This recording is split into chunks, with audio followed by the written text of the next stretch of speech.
అందరికీ నమస్కారం.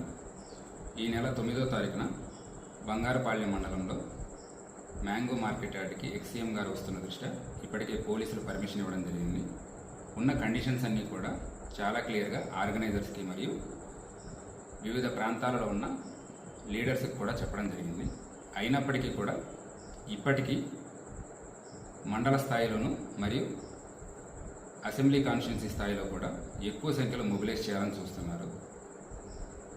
ఫీల్డ్ లెవెల్లో మేము ఇన్ఫర్మేషన్ తీసుకున్న తర్వాత ఇప్పటికీ కూడా సుమారుగా పొంగనూరు నుంచి 4,000 మందిని, పూతలపట్టు నుంచి 9,000 మందిని, చిత్తూరు నుంచి 5,000 మందిని, పలమనేరు నియోజకవర్గం నుంచి 4,000 మందిని కూడా మొబిలైజ్ చేయాలని చూస్తున్నారు.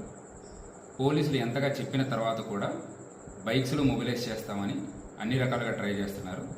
అలానే ఎవరైతే సరే బైకులు లేదా కారులో వెళ్ళే వాళ్ళకి పెట్రోల్ పోయిస్తామని చెప్పేసి మద్యం మత్తు చూపించి అలానే మనీ కూడా ఇస్తున్నారని పక్కా సమాచారం మా దగ్గర ఉన్నది. ఇప్పటికే ఈ విషయం చాలా క్లియర్గా చెప్పేసి ఎవరైతే మొబిలైజ్ చేస్తున్నారో 377 మందికి మనం నోటీసులు ఇవ్వడం జరిగింది. ఈ నోటీసులో చాలా క్లియర్గా మెన్షన్ చేశాము.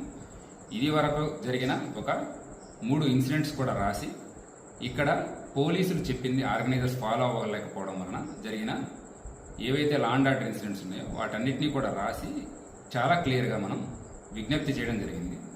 ఇప్పటికీ కూడా ఇంత చెప్పిన తర్వాత కూడా ఎక్కువ మంది సంఖ్యలో తీసుకొద్దామని చూస్తున్నారు.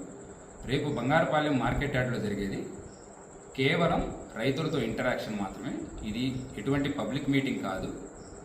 ఇంతగా చెప్పిన తర్వాత కూడా ఎవరైనా మొబిలైజ్ చేస్తున్నారని తెలిసినా మా దగ్గర పక్కా సమాచారం ఉంటుంది.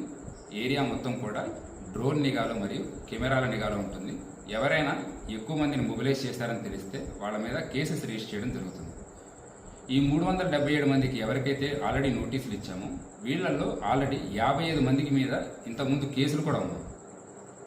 సో రౌడీ షీటర్స్ కూడా కొంతమంది ఆల్రెడీ ఇన్వాల్వ్ అవుతున్నారు. ఆ పక్కా సమాచారం మా దగ్గర ఉన్నది. సో దయచేసి జనాలు ఎవరు కూడా చెప్పిన మాట వినొద్దండి. మీరు సొంత డెసిషన్స్ తీసుకోండి. ఎవరో ఏదో ఆశ చూపించేసి మిమ్మల్ని మొబిలైజ్ చేస్తున్నారు అంటే ఆ మాట వినొద్దు. రేపు ఏదైనా సరే లా అండ్ ఆర్డర్ సమస్య వస్తే అందరూ ఇబ్బంది పడవలసి వస్తుంది. నేను మరొకసారి విజ్ఞప్తి చేస్తున్నాను, లార్జ్ స్కేల్లో మొబిలైజేషన్ చేయవద్దు.